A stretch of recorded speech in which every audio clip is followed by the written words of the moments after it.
caso estremecedor por sus componentes casi, como decíamos, dignos de la novela romántica o de terror.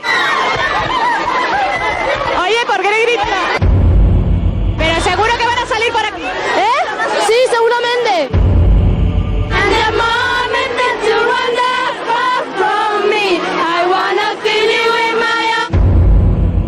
Pero hay más. Están diciendo que vienen por arriba, que vienen por abajo, que ya se han ido. Se van. Si se han ido, que nos lo digan, a mí me da igual, yo me voy, pero... Están diciendo que se han ido.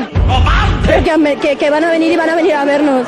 Yo confío en eso. Pobres criaturas. Si no, es que son unos traidores.